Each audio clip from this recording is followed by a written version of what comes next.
খানাকুলের বালিপুর মেলাতলা উচ্চ বিদ্যালয়ের এক ছাত্রকে ধারালো অস্ত্রের কোপ অন্য ছাত্রের। জানা যাচ্ছে ওই স্কুলেরই অষ্টম শ্রেণীর ছাত্র গৌরাঙ্গ সাধুকা, বয়স আনুমানিক 14 বছর। ওই ছাত্র প্রতিদিনের মতো এদিনও স্কুল গিয়েছিল। স্কুলের বাথরুম থেকে ক্লাসরুমের দিকে আসছিল সে। ঠিক সেই সময় তার কিছু বন্ধু তাকে ঠেলে দেয়, ফলে অন্য আরেকটি ক্লাসরুমে গিয়ে প্রবেশ করে ওই ছাত্র। সেই সময় ওই ক্লাসরুমে উচ্চ শ্রেণীর কিছু ছাত্র বসেছিল, যারা কোনো কারণ ছাড়াই ওই অষ্টম শ্রেণীর ছাত্রকে বেধড়ক মারধর করে, গলায় রীতিমতো ধারালো অস্ত্র দিয়ে আঘাত করে। যদিও পরবর্তীকালে ছাত্রটি বাড়িতে আসে, ছাত্রটি জ্ঞান হারানোর মতো অবস্থা সৃষ্টি হয়। এই সময় বাড়ির লোক তাকে চিকিৎসার জন্য কাছাকাছি একটি হাসপাতালে নিয়ে যায়। পরবর্তীতে সেখান থেকে আরামবাগ মেডিকেল কলেজ ও হাসপাতালে নিয়ে আসা হয়েছে এই ছাত্রকে, এবং ছাত্রর অবস্থা বেশ আশঙ্কাজনক। এই বিষয়ে তার বাবা জানাচ্ছেন যে স্কুলটি ভালো হলেও বেশ কিছু ছাত্রের দৌরাত্ম্যের কারণে শিক্ষকরাও ভয়ে রয়েছেন। শিক্ষকরাও সেখানে কিছু বলেন না, এমনটাই জানাচ্ছেন এই অভিভাবক। এই বিষয়ে আরও কি জানা যাচ্ছে দেখুন বিস্তারিত 24 আওয়ার্স আরামবাগের রিপোর্ট।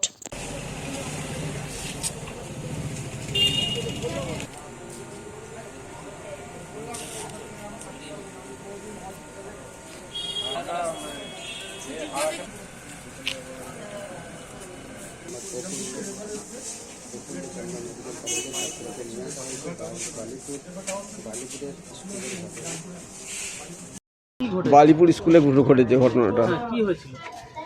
ঘটনা হচ্ছে ওর ক্লাস টিফিনে, তখন আজকে জুম্মার দিন বলে একটু আগে টিফিনটা হয়, টিফিন করার জন্য ফ্রেশ হতে গিয়েছিল পাশেই এতে বাথরুমে, ওখানে ফ্রেশ হয়ে এবার আসছে যখন একটা বলি ক্লাসমেট একটা পায়ে মানে একটু ঠেলে দিতে একটা পাশে ওই ফাঁকা ঘর ছিল, ফাঁকা ঘরে দু চারজন স্টুডেন্ট ছিল। সেই স্টুডেন্টগুলো মানে কপারটা দরজার পাল্লাটাকে ভেজিয়ে দিয়ে তারা জায়গাটা কিছু করছিল। আর সে ও যখন রাস্তা দিয়ে গলি দিয়ে আসছে, এরকম পোর্শন ছিল, ক্লাসের পাশ সাইড দিয়ে রাস্তা ছিল, দুতলার ঘটনাটা করছে।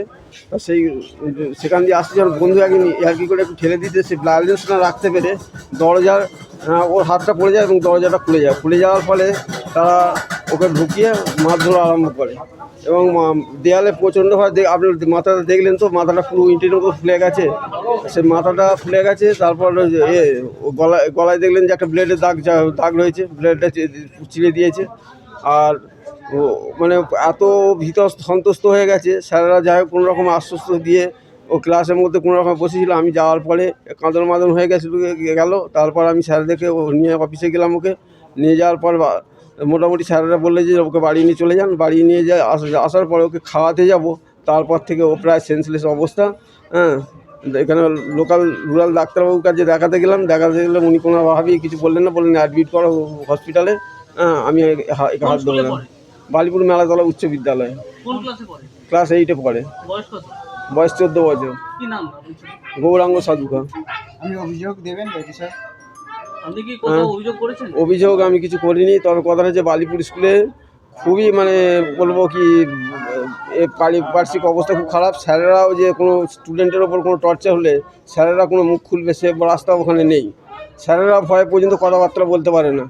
হ্যাঁ, এমন কিছু স্টুডেন্ট, ওখানকার স্টুডেন্ট রয়েছে, কিছু স্টুডেন্টের দৌরাত্রে স্কুলটা মানে কি বলবো একবারে বিষময় হবে। স্কুলটার নাম আছে কিন্তু স্কুলটা পড়াশোনার টিচাররা অনেক আন্তরিকভাবে পড়ানোর চেষ্টা করে, কিন্তু তারা ভয়ে কেউ কিছু করলে তারা কিছু বলতে পারে না।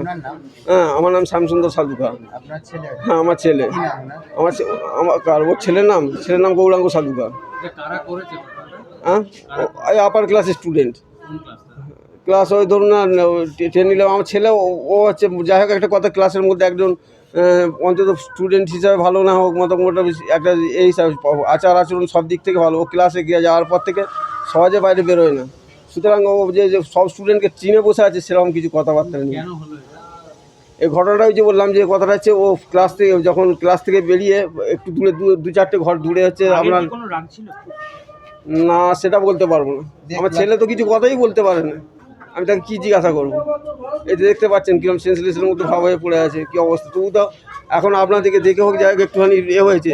তারা তো ভয় একটা কথাই বলছে যে একবারই একটা কথা বললো, বাবা ওরা আমাকে আবার মারবে, এই কথাটাই এই কথাটা বলে হেডমাস্টার মশাই থাকে না, অ্যাসিস্ট্যান্ট হেডমাস্টার মশাই ছিলেন, উনি বললেন যে ব্যাপারটা আমরা গার্জেন কল করেছি, হ্যাঁ ওই ও ছেলেটাকে ক্লাস থেকে বার করে দিয়েছি, বলেছিলাম গার্জেনকে সোমবার দিন ডেকে নিয়ে আসবে, হেডমাস্টার মশাই আসবে, তখন একটা তার সঙ্গে ডেকে কথাবার্তা হবে, এই কথাটাই বললেন। একটা ক্লাস থেকে বেরিয়ে আরেকটা ক্লাসে যাচ্ছিল।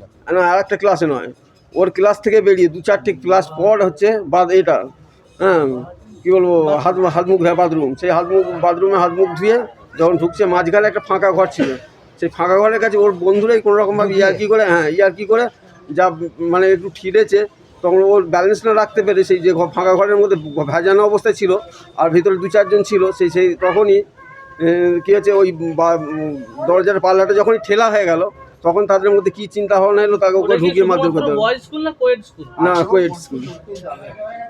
হ্যাঁ আপনার নাম কি? আমার নাম শ্যামসুন্দর সাধুয়া, বাড়ি বালিপুর, বাবা হই। কি করেন এখন? আমি পেশায় আছি একজন মুদি। সন্তানের পরে মন বসছে না, প্রচুর পরিশ্রম করেও আপনি আশানুরূপ পারিশ্রমিক পাচ্ছেন না, যার ফলে আর্থিক সংকট আপনার জীবনে দুঃখ এবং চাপের ছায়া ফেলেছে। দেনার ভারে জর্জরিত স্বামী স্ত্রীর মধ্যে প্রতিনিয়ত ভুল বোঝাবুঝি বেড়েই চলেছে। নতুন বাড়ি কিনেছেন, কিন্তু সেই স্বপ্নের বাড়িটা যেন আরও দুর্ভোগ নিয়ে এসছে আপনার জীবনে। আপনি ভাবছেন সস্তায় পাওয়া বাড়িটা নেওয়াটাই কি সঠিক সিদ্ধান্ত ছিল? এমনই সব দ্বিধাদ্বন্দ্ব এবং জীবনের কঠিন মুহূর্তে আপনাকে সঠিক পথে পরিচালিত করবেন আন্তর্জাতিক খ্যাতিসম্পন্ন স্বর্ণপদক ও স্বর্ণ মুকুটপ্রাপ্ত ডক্টর অজয় শাস্ত্রী। তিনি শুধু আপনাকে পথই দেখাবেন না, আপনার জীবনে সত্যিকারের সুখ, শান্তি, ঐশ্বর্য, অর্থ যেন সঠিক সময় আপনার কাছে পৌঁছে দেয় সেই দায়িত্বও নেবেন। তাঁর অভিজ্ঞতা এবং জ্ঞানের আলোতে আপনার জীবন হয়ে উঠতে পারে নিরুদ্বেগ ও সমৃদ্ধির পথে ধাবমান। তাই আর দেরি নয়, স্ক্রিনে দেওয়া নাম্বারে এখনই ফোন করে ডক্টর অজয় শাস্ত্রীর সাথে যোগাযোগ করুন। কে জানেন, হয়তো একটি মাত্র ফোনই আপনার জীবনকে বদলে দিতে পারে।